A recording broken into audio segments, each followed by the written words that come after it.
우리는 흔히 생각이 많은 사람을 두고 성격이 예민하다고 말합니다. 그래서 늘 이렇게 스스로를 정리해버립니다. 내가 원래 이런 성격이라서, 내가 유난히 걱정이 많아서 피곤한 거라고 말입니다. 하지만 가만히 들여다보면 정말 성격 때문만은 아닙니다.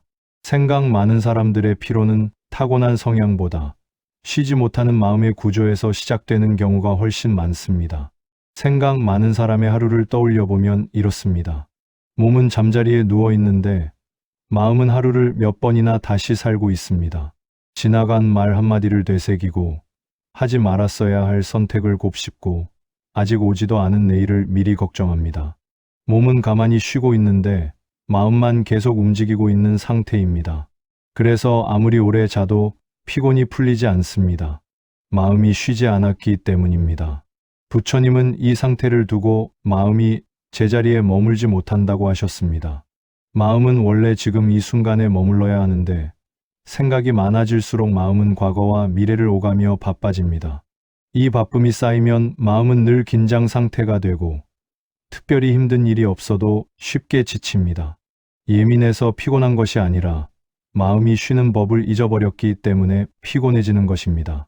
특히 책임을 많이 지고 살아온 사람일수록 그렇습니다. 남을 먼저 생각하고 미리 대비하고 혹시 모를 상황을 늘 염두에 두며 살아왔습니다. 그 습관이 몸에 배다 보니 이제는 굳이 걱정하지 않아도 되는 순간에도 마음이 먼저 앞서 나갑니다. 위험을 막기 위해 시작한 생각이 어느새 나를 지치게 만드는 습관이 된 것입니다. 부처님은 생각이 많은 마음을 문제 삼지 않으셨습니다. 다만 생각이 쉬지 못하는 구조를 보셨습니다. 생각을 없애려고 애쓰지 말고 생각이 흘러가도록 두라고 하셨습니다. 마음이 쉴 틈을 주는 것이 먼저라고 하셨습니다. 지금 이 순간에도 숨이 들어오고 나가고 있다는 사실을 알아차리는 것, 몸이 의자에 닿아 있다는 감각을 느끼는 것, 아주 사소한 현재의 감각이 마음을 제자리로 데려옵니다. 생각 많은 사람은 약한 사람이 아닙니다. 오히려 그만큼 많이 책임지고 많이 고민하며 살아온 사람입니다. 이제는 그 마음을 조금 쉬게 해줘도 되는 시기입니다. 피곤함은 고쳐야 할 성격의 문제가 아니라 쉬어야 할 마음의 신호일지도 모릅니다. 오늘 이 순간만큼은 생각을 줄이려 애쓰지 말고 마음이 잠시 멈춰 설 자리를 허락해 보셔도 좋겠습니다. 우리는 흔히 생각이 많은 사람을 두고 성격이 예민하다고 말합니다. 그래서 늘 이렇게 스스로를 정리해버립니다. 내가 원래 이런 성격이라서, 내가 유난히 걱정이 많아서 피곤한 거라고 말입니다. 하지만 가만히 들여다보면 정말 성격 때문만은 아닙니다.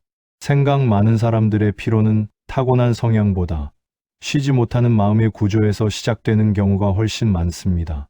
생각 많은 사람의 하루를 떠올려 보면 이렇습니다. 몸은 잠자리에 누워 있는데 마음은 하루를 몇 번이나 다시 살고 있습니다. 지나간 말 한마디를 되새기고 하지 말았어야 할 선택을 곱씹고 아직 오지도 않은 내일을 미리 걱정합니다. 몸은 가만히 쉬고 있는데 마음만 계속 움직이고 있는 상태입니다. 그래서 아무리 오래 자도 피곤이 풀리지 않습니다. 마음이 쉬지 않았기 때문입니다. 부처님은 이 상태를 두고 마음이 제자리에 머물지 못한다고 하셨습니다.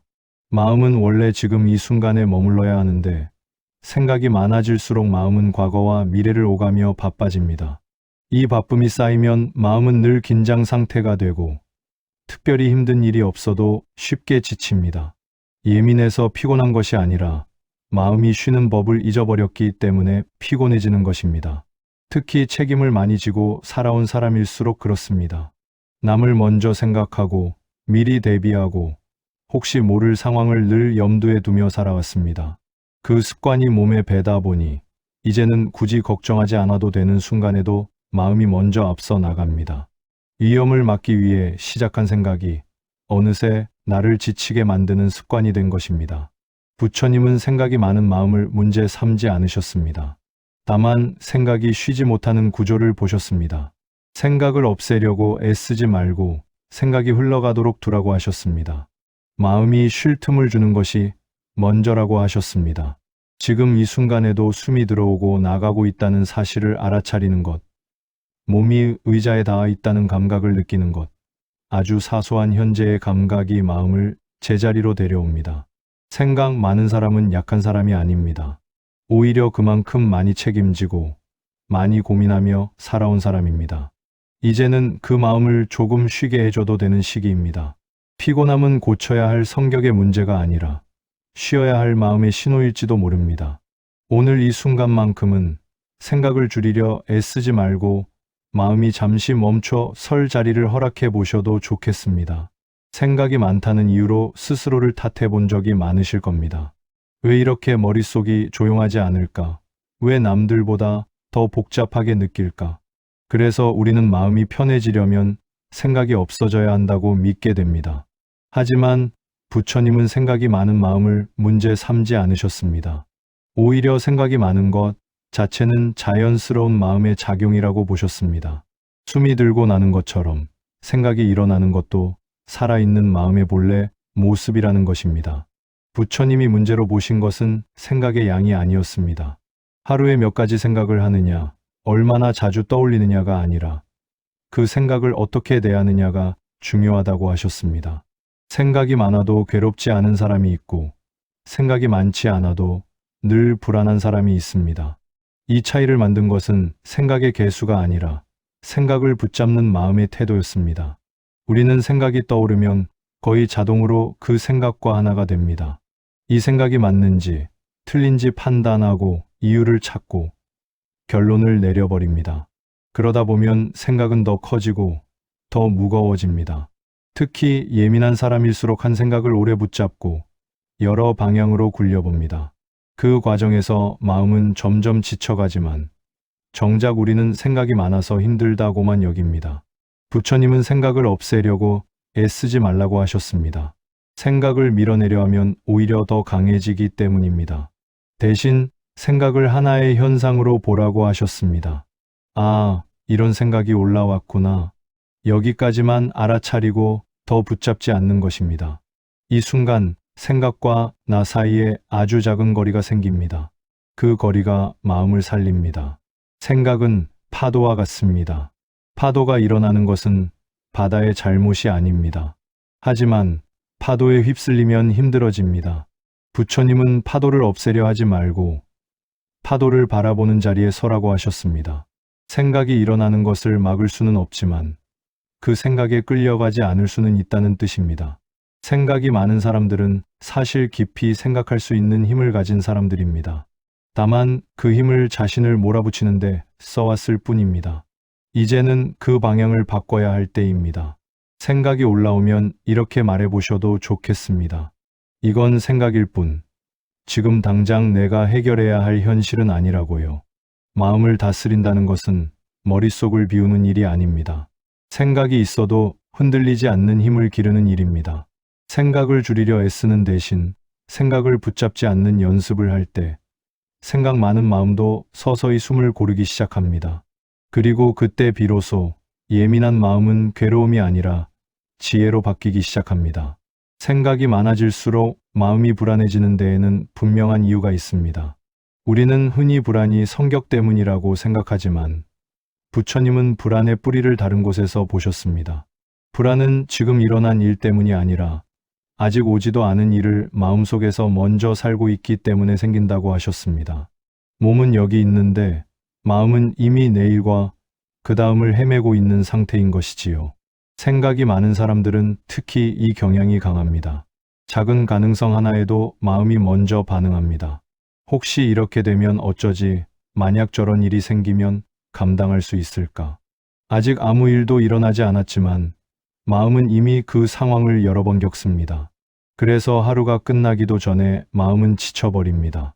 실제로 힘든 일을 한 것보다 마음속에서 미리 겪은 일이 더 많기 때문입니다. 부처님은 이 상태를 미래에 사는 마음이라고 표현하셨습니다. 미래를 준비하는 것과 미래에 사는 것은 다르다고 하셨지요. 준비는 지금 할 수 있는 행동으로 이어지지만 불안은 생각 속에서만 맴돌며 아무것도 해결하지 못합니다. 그런데 우리는 이 불안을 대비라고 착각합니다. 걱정을 많이 해야 안전해질 것 같고 미리 생각해 두어야 실수가 없을 것처럼 느껴집니다. 하지만 부처님은 분명히 말씀하셨습니다. 걱정은 미래를 바꾸지 못하고 현재만 갉아먹는다고요. 생각이 많을수록 불안해지는 이유는 생각이 계속 조건을 만들기 때문입니다. 이래야 괜찮고 저러면 큰일이라는 조건들입니다. 이 조건이 많아질수록 마음은 점점 더 조급해집니다. 지금 이 순간은 늘 부족해 보이고 마음은 쉴 틈을 잃습니다. 결국 불안은 상황에서 오는 것이 아니라 생각이 만든 이야기 속에서 자라납니다. 부처님은 미래를 아예 생각하지 말라고 하시지 않았습니다. 다만 미래에 매달리지 말라고 하셨습니다. 미래는 생각 속에서는 아주 크게 느껴지지만 실제로는 언제나 지금 이 순간을 통해서만 다가옵니다.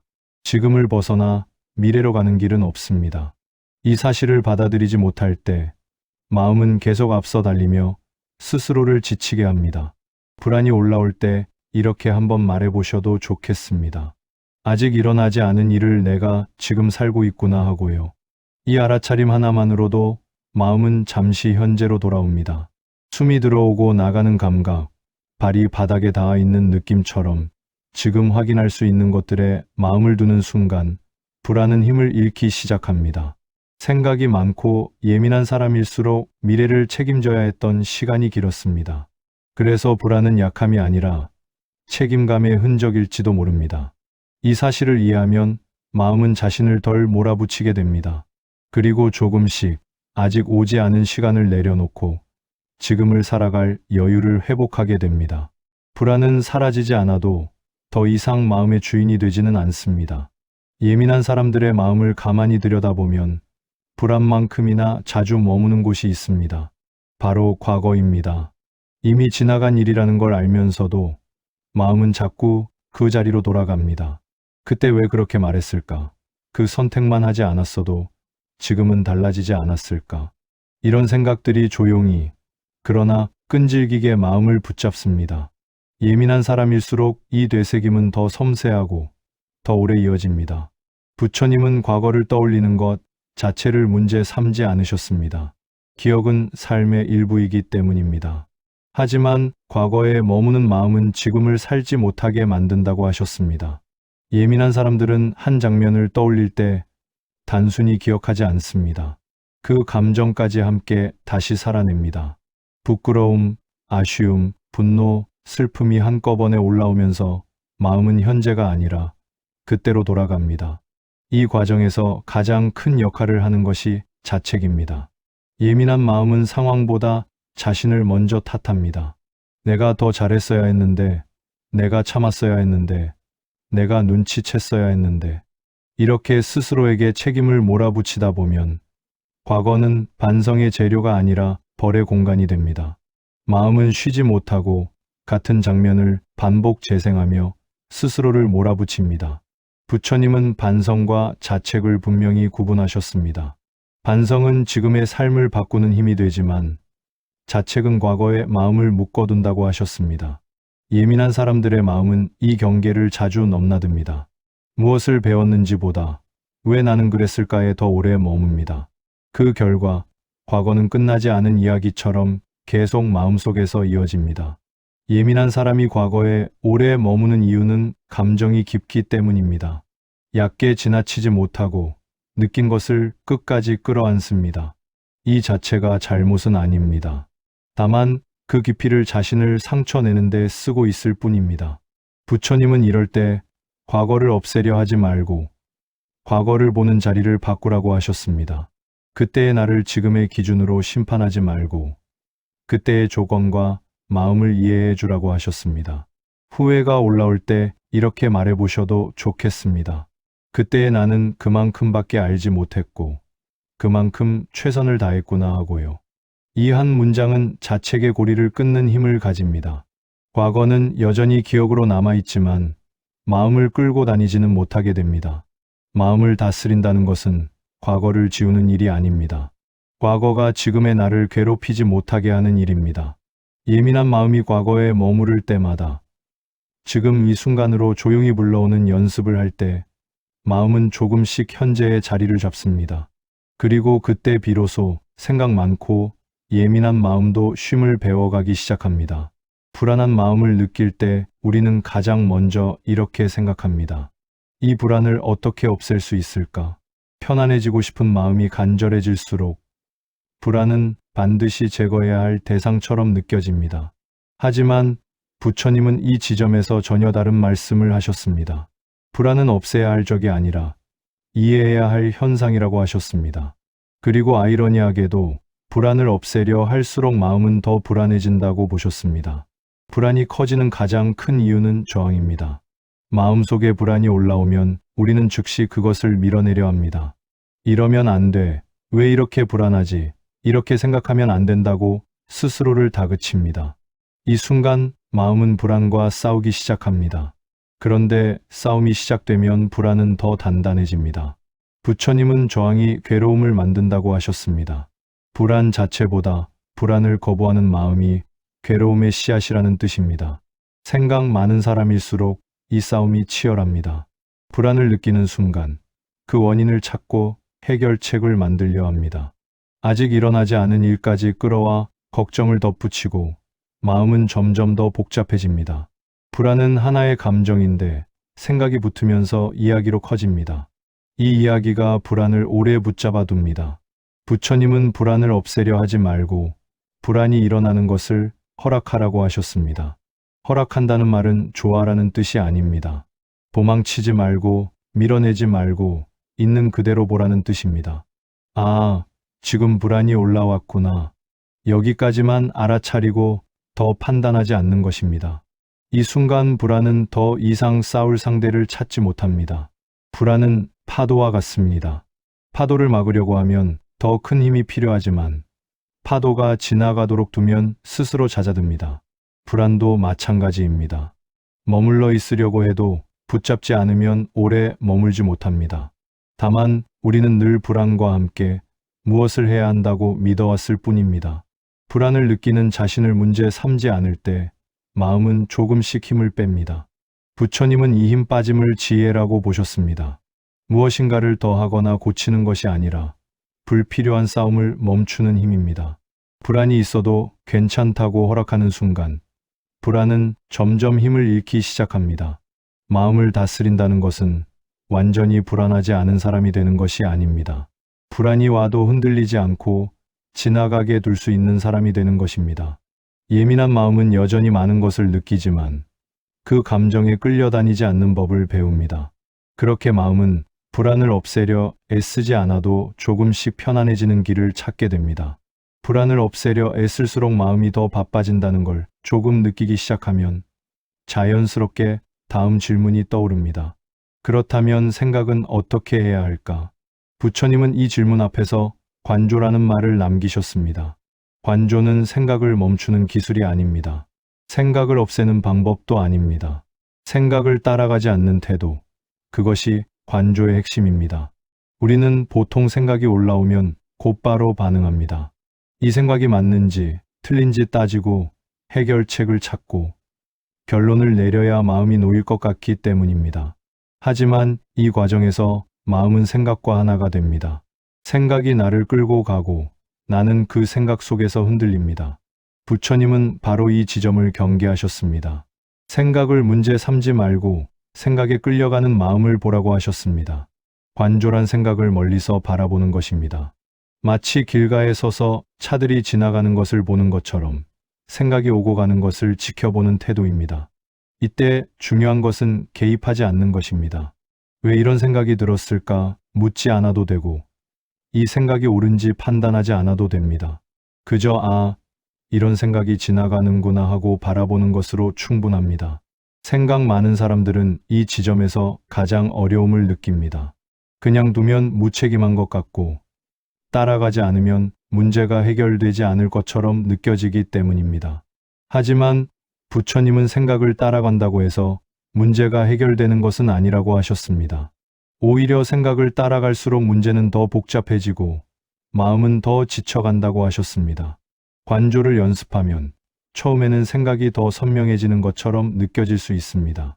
그동안 무의식적으로 따라가던 생각을 이제는 의식적으로 보기 시작했기 때문입니다. 하지만 이 과정은 잘못이 아닙니다. 마음이 자기 습관을 알아차리는 단계입니다. 이 시기를 지나면 생각과 나 사이에 아주 작은 틈이 생깁니다. 그 틈이 바로 마음이 쉴 수 있는 공간입니다. 부처님은 이 틈을 지혜의 시작이라고 하셨습니다. 생각이 올라와도 바로 반응하지 않고 한 박자 쉬는 힘. 이 힘이 생기면 생각은 더 이상 나를 끌고 가지 못합니다. 불안한 생각이 올라와도 그 생각이 곧 현실이 되지는 않습니다. 그저 지나가는 하나의 마음 현상으로 남습니다. 관조는 특별한 수행이 아닙니다.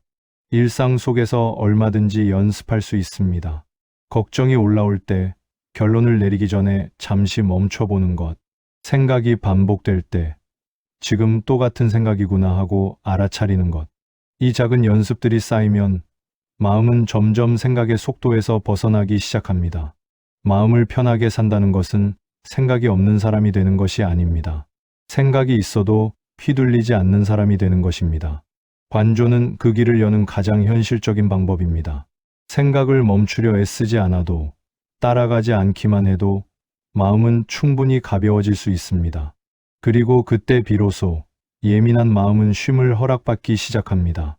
관조를 통해 생각을 따라가지 않는 감각이 조금 생기면 다음 단계로 자연스럽게 넘어가게 됩니다. 바로 생각과 나를 분리하는 연습입니다.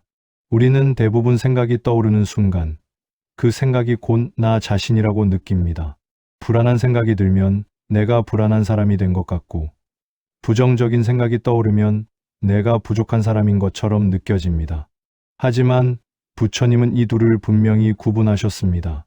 생각이 나는 것과 내가 그렇다는 것은 전혀 다른 이야기라고 하셨습니다. 예를 들어 이런 경우가 있습니다. 문득 앞으로 혼자 남게 되면 어쩌지라는 생각이 떠오릅니다. 우리는 이 생각이 올라오는 순간 곧바로 이렇게 말합니다. 나는 외로워질 사람이야. 하지만 사실을 가만히 들여다보면 외로움이 확정된 것도 아니고 미래가 정해진 것도 아닙니다. 단지 외로움에 대한 생각 하나가 스쳐 지나갔을 뿐입니다. 부처님은 이 지점에서 멈추라고 하셨습니다. 외로워질 것이다가 아니라 외로워질까봐 걱정하는 생각이 나고 있다라고 말해보라고 하셨습니다. 이 차이는 아주 작아 보이지만 마음에는 큰 영향을 줍니다. 내가 그렇다라고 말하는 순간 생각은 정체성이 됩니다. 반면 이런 생각이 나고 있다라고 말하면 생각은 하나의 현상으로 떨어집니다. 나와 생각 사이에 거리가 생기는 것입니다. 이 거리가 생기면 생각은 더 이상 나를 규정하지 못합니다. 생각 많은 사람들은 특히 이 연습이 필요합니다. 예민한 마음일수록 생각이 빠르게 올라오고 그 생각을 곧바로 자신과 동일시해 왔기 때문입니다. 내가 유난한가 봐. 내가 너무 약한가 봐. 나는 왜 이렇게 걱정이 많을까 같은 말들이 습관처럼 따라옵니다. 하지만 부처님은 이런 자기 규정이 괴로움을 키운다고 보셨습니다. 생각은 변하지만 그 생각을 나라고 붙잡는 순간 마음은 고정된 틀에 갇히게 됩니다. 생각과 나를 분리하는 연습은 이렇게 시작할 수 있습니다. 불안한 생각이 올라오면 마음속으로 조용히 말해봅니다. 불안한 생각이 올라왔다. 판단도 분석도 필요 없습니다. 단지 사실을 말하듯 알아차리는 것입니다. 이 한 문장만으로도 생각은 힘을 잃기 시작합니다. 왜냐하면 생각은 믿어질 때 가장 강해지기 때문입니다. 처음에는 어색할 수 있습니다. 생각을 이렇게 바라보는 것이 도망치는 것처럼 느껴질 수도 있습니다. 하지만 부처님은 이것이 도망이 아니라 깨어있음이라고 하셨습니다. 생각에 빠져 허우적대는 상태가 아니라 생각을 보는 자리로 올라서는 것이기 때문입니다. 이 연습이 반복되면 마음의 변화가 생깁니다. 생각이 떠올라도 곧바로 반응하지 않게 되고 감정이 따라오더라도 이전보다 덜 휘둘리게 됩니다. 불안이 와도 또 불안이 왔구나 하고 바라볼 수 있게 됩니다. 이때 불안은 여전히 존재하지만 더 이상 나 전체를 뒤덮지는 못합니다. 생각과 나를 분리한다는 것은 마음을 차갑게 만드는 일이 아닙니다. 오히려 마음을 보호하는 일입니다. 모든 생각을 나 자신으로 받아들이지 않아도 된다는 사실을 알게 될 때 예민한 마음은 비로소 숨을 돌릴 수 있습니다. 그리고 그 순간부터 생각은 나를 지배하는 주인이 아니라 잠시 들렀다 가는 손님이 되기 시작합니다. 생각과 나를 분리하는 감각이 조금씩 생기기 시작하면 예민한 사람을 가장 오래 괴롭혀 온 한 가지 습관이 분명하게 보이기 시작합니다. 바로 떠오르는 모든 생각을 사실처럼 믿어왔다는 점입니다. 예민한 사람은 생각이 많아서 힘든 것이 아니라 그 생각 하나하나를 너무 진지하게 받아들이며 살아왔기 때문에 더 지칩니다. 예민한 마음은 작은 신호에도 빠르게 반응합니다. 누군가의 표정이 조금만 달라 보여도 내가 뭘 잘못했나라고 생각하고, 몸이 조금만 불편해도 앞으로 더 나빠지면 어쩌지라는 걱정이 이어집니다. 문제는 이런 생각들이 실제로 확인된 사실이 아니라는 점입니다.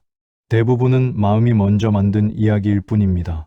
하지만 예민한 사람일수록 그 이야기를 의심하지 않고 곧바로 믿어버립니다. 부처님은 이 지점을 매우 중요하게 보셨습니다. 생각은 늘 조건에 따라 일어났다가 사라지는 것인데, 우리가 그것을 나의 현실로 믿는 순간 괴로움이 시작된다고 하셨습니다. 같은 생각이 떠올라도 그냥 지나가게 두면 아무 일도 일어나지 않습니다. 하지만 그 생각을 사실로 받아들이는 순간 마음은 그 안에 갇히게 됩니다. 특히 예민한 사람은 위험을 미리 감지하려는 성향이 강합니다. 이 성향 덕분에 남들보다 신중하게 살아왔고 실수를 줄이며 살아왔을지도 모릅니다. 하지만 이 감지 능력이 지나치게 작동하면 아직 일어나지 않은 가능성까지 모두 현실처럼 느끼게 됩니다. 가능성은 생각일 뿐인데 마음은 이미 그 결과를 살아버립니다. 그래서 늘 긴장하고 늘 피곤한 상태로 하루를 보내게 됩니다. 이 습관의 핵심 문제는 생각의 내용이 아닙니다. 태도입니다. 떠오른 생각을 그대로 믿어버리는 태도, 검증하지 않고 받아들이는 태도입니다. 그럴 수도 있겠지 해서 멈췄다면 괜찮았을 생각이 분명 그럴 거야로 굳어지는 순간 마음은 스스로를 몰아세우기 시작합니다. 그렇게 불안은 점점 커집니다. 부처님은 생각을 다룰 때 맞고 틀림을 따지기 전에 이것이 사실인지 생각인지를 먼저 구분하라고 하셨습니다. 대부분의 불안한 생각은 사실이 아니라 해석입니다. 해석은 언제든 바뀔 수 있지만 사실로 믿는 순간 마음은 단단히 묶입니다. 이 구분 하나가 마음을 지켜줍니다. 이 습관을 내려놓는 연습은 아주 간단한 질문에서 시작됩니다. 이건 지금 실제로 일어난 일인가? 아니면 내 머릿속에서 만들어진 이야기인가? 이 질문 하나만으로도 생각은 힘을 잃기 시작합니다. 생각을 반박할 필요도 없고 억지로 긍정적으로 바꿀 필요도 없습니다. 사실과 생각을 구분하는 것만으로도 충분합니다. 예민한 사람은 이미 많은 것을 잘 느끼며 살아온 사람입니다.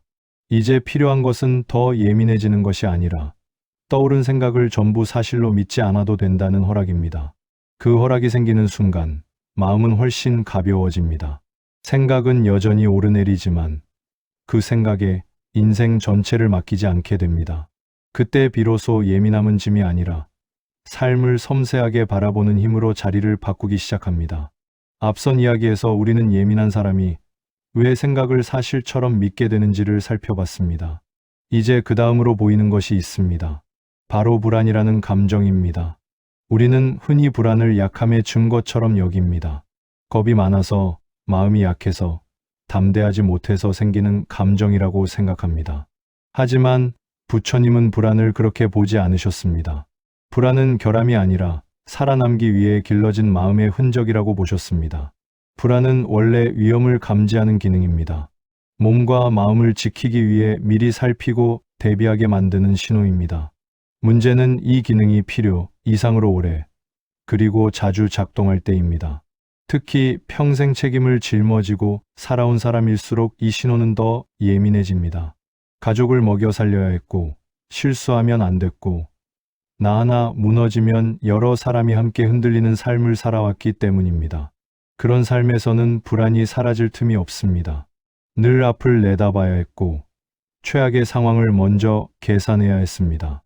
혹시 모를 상황을 대비하지 않으면 무책임한 사람이 되는 것 같았고, 긴장을 풀면 곧바로 문제가 생길 것처럼 느껴졌습니다. 그렇게 불안은 마음속에 깊이 자리 잡았습니다. 어느 순간부터는 실제 위험이 없어도 마음이 먼저 경고음을 울리게 됩니다. 부처님은 이런 상태를 탓하지 않으셨습니다. 오히려 그만큼 애써 살아왔다는 증거로 보셨습니다. 불안은 나약함이 아니라 오래 버텨온 마음의 습관이라는 것입니다.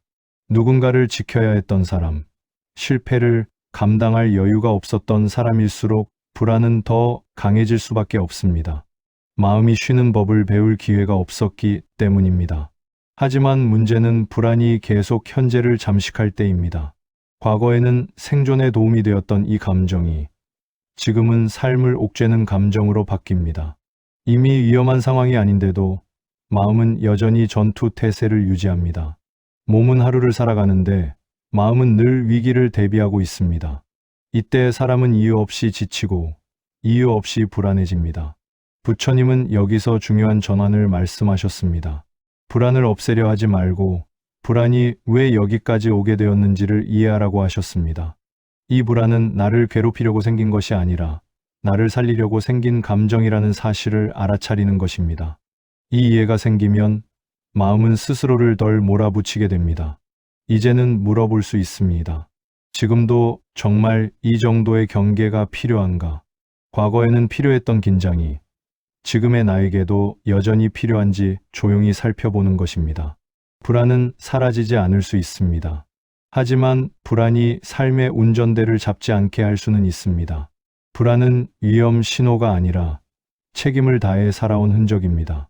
그 사실을 인정하는 순간 불안은 적이 아니라 이해해야 할 마음의 일부가 됩니다. 그리고 그때부터 마음은 조금씩 긴 호흡을 되찾기 시작합니다. 앞선 이야기에서 불안이 생존의 흔적이라는 것을 이해했다면 이제 자연스럽게 이런 질문이 이어집니다. 그렇다면 마음은 언제, 어떻게 가라앉기 시작할까? 많은 사람들은 마음을 진정시키기 위해 생각을 바꾸려 하거나 감정을 억누르려 합니다. 하지만 부처님은 전혀 다른 지점을 짚으셨습니다. 마음이 가라앉는 결정적 순간은 생각이 바뀔 때가 아니라 지금 이 순간으로 돌아올 때라고 하셨습니다. 우리가 불안해질 때를 가만히 살펴보면 마음은 늘 여기에 있지 않습니다. 과거의 장면을 되풀이하거나 아직 오지 않은 미래를 앞서 살고 있습니다. 몸은 의자에 앉아 있는데 마음은 이미 몇 시간 뒤, 며칠 뒤, 혹은 몇 년 뒤를 걱정하고 있습니다. 이때 마음은 쉴 수가 없습니다.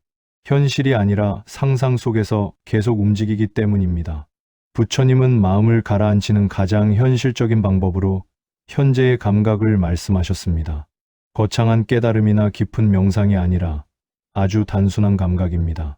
지금 숨이 들어오고 나가는지, 발이 바닥에 닿아 있는지, 몸의 무게가 어디에 실려 있는지, 이런 감각들은 생각보다 훨씬 강력합니다. 왜냐하면 감각은 오직 지금 이 순간에만 존재하기 때문입니다. 생각은 과거와 미래를 오가지만 감각은 지금을 벗어나지 않습니다. 그래서 감각으로 돌아오는 순간 마음은 자동으로 현재에 머물게 됩니다. 불안이 사라져서가 아니라 불안이 설 자리를 잃기 때문입니다. 마음이 미래로 달려갈 힘을 잠시 내려놓는 것입니다. 처음에는 이 연습이 어색할 수 있습니다. 숨에 집중하려 하면 오히려 잡생각이 더 많아지고 몸의 감각을 느끼려 하면 불안이 더 또렷해질 수도 있습니다. 하지만 부처님은 이것을 실패라고 하지 않으셨습니다. 마음이 제자리를 찾는 과정이라고 하셨습니다. 오래 떠돌던 마음이 돌아오는 데는 시간이 필요합니다.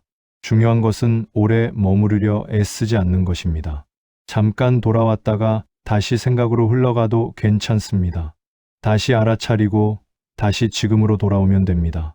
이 반복 속에서 마음은 서서히 배웁니다. 항상 앞서 달리지 않아도 괜찮다는 것을 말입니다.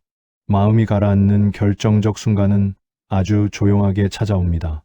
문제를 해결했을 때가 아니라 생각을 멈췄을 때도 아닙니다. 단지 지금 숨 쉬고 있다는 사실을 알아차리는 순간입니다. 그 짧은 틈에서 마음은 긴장을 풀고 오랜 경계에서 잠시 내려옵니다. 그리고 이 작은 귀환이 쌓일수록 마음은 예전보다 훨씬 덜 흔들리게 됩니다. 마음이 지금 이 순간으로 돌아오는 감각을 조금씩 알게 되면 그 다음에 자연스럽게 보이는 것이 있습니다. 바로 하루를 살아가는 리듬입니다. 생각 많은 사람들은 특별한 일이 있어서 힘든 경우보다 하루 전체가 지나치게 빽빽해서 지치는 경우가 많습니다. 쉬는 시간에도 생각이 멈추지 않고 멍하니 있는 순간에도 머릿속은 계속 돌아갑니다. 그래서 하루가 끝나면 아무 일도 안 했는데도 몹시 피곤합니다. 부처님은 마음을 다스리는 데 있어 무엇을 더할 것인가 보다 무엇을 덜어낼 것인가를 먼저 보라고 하셨습니다. 생각 많은 사람에게 가장 먼저 필요한 것은 새로운 습관을 추가하는 것이 아니라 이미 과도해진 것들을 줄이는 일입니다. 특히 줄여야 할 첫 번째는 정보와 자극입니다. 필요하지 않은 뉴스, 반복되는 걱정거리, 남의 삶을 들여다보는 시간은 마음의 소음을 키웁니다. 마음은 받아들인 만큼 반응하기 때문에 많이 볼수록 더 바빠집니다. 두 번째로 줄여야 할 것은 자기 점검입니다. 예민한 사람일수록 하루에도 여러 번 스스로를 평가합니다. 오늘 잘했는지, 이 말이 맞았는지, 저 선택이 옳았는지. 이런 점검은 발전을 위한 것처럼 보이지만 대부분은 마음을 몰아붙이는 방식으로 작동합니다. 부처님은 지나친 자기 점검을 끊임없이 자신을 붙잡아 흔드는 일이라고 보셨습니다. 하루에 몇 번은 스스로를 평가하지 않는 시간을 허락해야 마음이 쉬기 시작합니다. 반대로 꼭 남겨야 할 것도 있습니다. 첫 번째는 아무 목적 없는 시간입니다. 무엇을 이루기 위한 시간도 아니고 마음을 고치기 위한 시간도 아닙니다. 그냥 차를 마시고 창밖을 보고 몸의 감각을 느끼는 시간입니다. 생각 많은 사람에게 이 시간은 사치가 아니라 필수입니다. 이 여백이 있어야 생각이 자연스럽게 가라앉습니다. 두 번째로 남겨야 할 것은 일정한 반복입니다. 매일 같은 시간에 일어나고 같은 방식으로 하루를 시작하는 단순한 리듬은 마음에 큰 안정감을 줍니다.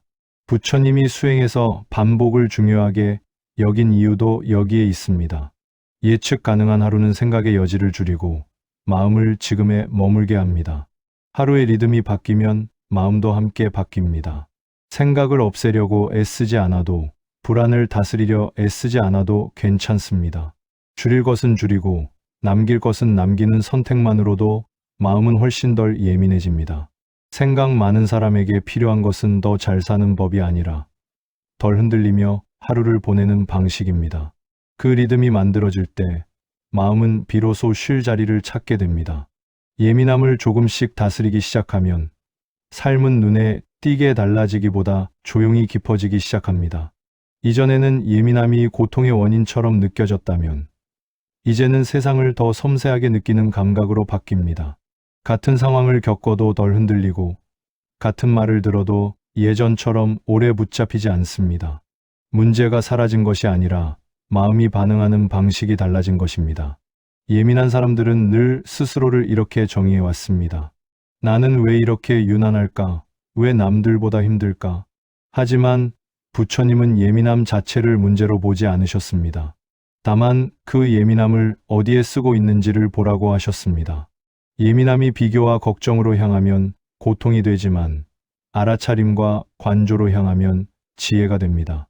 같은 성향이라도 방향에 따라 전혀 다른 삶을 만듭니다. 예민함을 다스린다는 것은 둔해지는 일이 아닙니다. 느끼지 않게 되는 것도 아닙니다. 오히려 느끼되 휘둘리지 않는 힘을 기르는 일입니다. 슬픔이 와도 슬픔에 잠식되지 않고 불안이 올라와도 그 불안을 전부 나라고 믿지 않게 됩니다. 이 거리감이 생기면 감정은 깊어지지만 고통은 줄어듭니다. 삶의 감각도 달라집니다. 이전에는 작은 일에도 마음이 소모됐다면 이제는 같은 에너지를 더 의미 있는 곳에 쓰게 됩니다. 사람의 말 속에 담긴 진심을 더 잘 느끼고 상황의 미묘한 흐름을 자연스럽게 읽게 됩니다. 예민함이 살아남기 위한 긴장 상태에서 삶을 이해하는 감각으로 바뀌는 순간입니다. 부처님은 고통을 없애는 삶보다 고통을 통과하는 삶이 더 깊다고 하셨습니다. 예민함을 다스린 사람은 고통을 피하지 않습니다. 다만 그 고통에 이름을 붙이고 의미를 덧붙이며 스스로를 괴롭히지 않을 뿐입니다. 그래서 삶이 얕아지지 않고 오히려 단단해집니다. 결국 예민함은 짐이 아니었습니다. 잘 다루지 못했을 뿐입니다. 예민함을 다스리는 순간 그것은 약점이 아니라 삶을 깊게 만드는 재능이 됩니다. 더 많이 아파하는 사람이 아니라 더 깊이 이해하는 사람으로 살아갈 수 있게 됩니다. 그때부터 삶은 힘들기만 한 여정이 아니라 조용히 성숙해지는 과정으로 바뀌기 시작합니다. 예민함이 깊이로 바뀌는 경험을 하고 나면 자연스럽게 이런 질문에 닿게 됩니다. 그렇다면 부처님이 말한 편안함이란 무엇일까? 우리는 흔히 편안함을 불안이 전혀 없는 상태로 생각합니다. 아무 걱정도 없고 마음이 늘 고요하며 흔들림이 없는 상태 말입니다. 하지만 부처님은 그런 상태를 이상으로 삼지 않으셨습니다. 오히려 그런 마음은 현실에 존재하기 어렵다고 보셨습니다. 부처님이 말한 편안함은 불안이 사라진 상태가 아니라 불안이 와도 무너지지 않는 상태였습니다. 불안이 전혀 없는 사람은 없고 생각이 전혀 일어나지 않는 마음도 없다는 것을 부처님은 누구보다 잘 알고 계셨습니다. 그래서 불안을 없애려 애쓰지 말고 불안이 올라올 때 마음이 어디까지 흔들리는지를 보라고 하셨습니다. 흔들림이 없는 삶이 아니라 흔들려도 다시 돌아올 수 있는 마음이 편안함이라는 뜻이었습니다. 예민한 사람들은 불안을 느끼는 순간 스스로를 탓합니다. 왜 또 이 생각을 하지? 왜 이렇게 약할까? 하지만 부처님의 가르침에서는 불안은 실패의 증거가 아닙니다. 살아있고 책임져 왔고 세상을 진지하게 살아왔다는 흔적에 가깝습니다. 중요한 것은 불안이 생기느냐가 아니라 불안이 생겼을 때 그 마음과 어떻게 함께하느냐입니다. 편안한 마음은 단단한 마음이 아닙니다. 오히려 부드러운 마음에 가깝습니다. 감정이 올라오면 억누르지 않고 생각이 생기면 밀어내지 않습니다. 다만 거기에 휩쓸려 자신을 잃지 않을 뿐입니다. 불안이 와도 지금 이런 마음이 올라오는구나 하고 바라볼 수 있는 힘, 그 힘이 바로 흔들리지 않는 마음입니다. 부처님은 이를 중도라고 설명하셨습니다. 불안을 붙잡지도 않고 불안을 밀어내지도 않는 태도입니다. 이 중간의 자리에 머물 수 있을 때 마음은 더 이상 불안과 싸우지 않게 됩니다.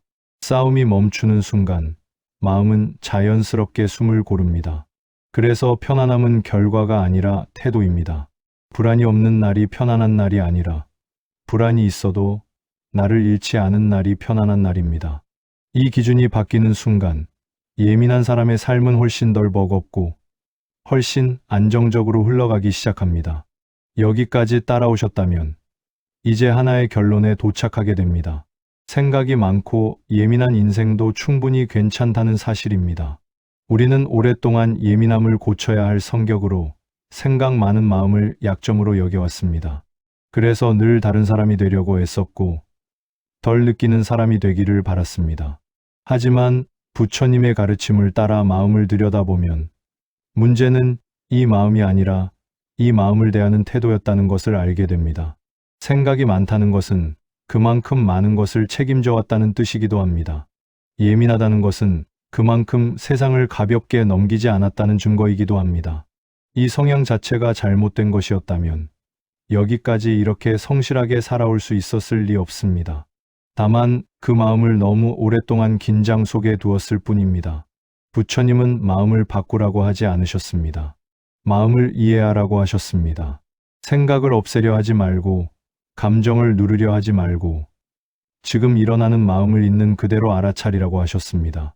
이 단순한 태도가 생기면 생각은 여전히 오르내리지만 예전처럼 삶을 끌고 가지는 못합니다.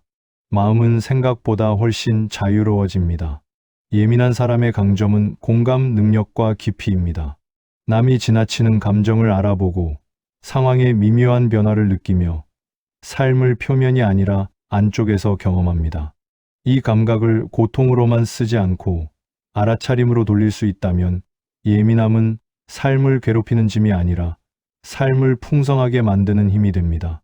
완전히 편안해지는 날을 기다릴 필요는 없습니다. 불안이 있어도 괜찮고 생각이 많아도 괜찮습니다. 중요한 것은 그 마음을 이유로 자신을 부정하지 않는 것입니다. 오늘 불안했다면 오늘은 그런 하루였다고 말해줄 수 있는 여유. 그 여유가 쌓이면 삶은 분명히 달라집니다. 결국 우리는 다른 사람이 될 필요가 없습니다. 생각 많은 나, 예민한 나, 그 모습 그대로 살아도 충분히 잘 살 수 있습니다. 이 마음을 없애는 것이 아니라 이 마음과 함께 사는 법을 배우는 것. 그것이 부처님이 말한 현실적인 해탈이며 우리가 도착한 이 여정의 마지막 결론입니다. 여기까지 이 긴 이야기를 함께 따라와 주셔서 감사합니다. 생각이 많고 예민한 마음을 가진 사람에게 이 여정은 스스로를 고치기 위한 시간이 아니라 스스로를 이해하기 위한 시간이었기를 바랍니다. 우리는 늘 이렇게 살아왔습니다. 생각이 많아 괴롭고 예민해서 힘들다고 말하면서도 그 마음으로 하루하루를 견뎌내고 책임져 왔습니다. 그 사실만으로도 이미 충분히 잘 살아온 인생입니다. 부처님의 가르침은 우리에게 특별한 사람이 되라고 말하지 않습니다. 다만 지금의 나를 조금 다르게 바라보라고 권할 뿐입니다. 불안을 없애려 애쓰지 말고 생각을 멈추려 애쓰지 말고 그 마음이 올라오는 순간을 알아차려 보라고 합니다. 그 짧은 틈에서 마음은 숨을 쉬고 삶은 다시 균형을 찾습니다. 오늘도 생각은 떠오를 것입니다. 불안도 오고 예민함도 사라지지 않을 겁니다. 하지만 이제는 알게 되었습니다. 그 마음이 곧 나의 전부는 아니라는 것, 그리고 그 마음을 이유로 자신을 탓하지 않아도 된다는 것을 말입니다. 이 작은 이해 하나만으로도 삶은 훨씬 덜 버겁게 흘러갑니다. 앞으로의 인생이 늘 편안하기만 할 수는 없을 겁니다. 하지만 흔들릴 때마다 돌아올 자리를 알고 있다는 것, 그것만으로도 마음은 이전보다 훨씬 단단해집니다. 생각 많은 나도 괜찮고 예민한 나도 괜찮다는 이 결론을 가슴에 담고 오늘 하루를 조금 더 부드럽게 살아가시길 바랍니다. 이 이야기가 여러분의 마음에 잠시 머물며 하루를 버티는 힘이 아니라 하루를 살아내는 온기가 되었기를 바랍니다. 오늘도 애써 살아온 당신의 마음에 조용한 평온이 함께하길 바랍니다.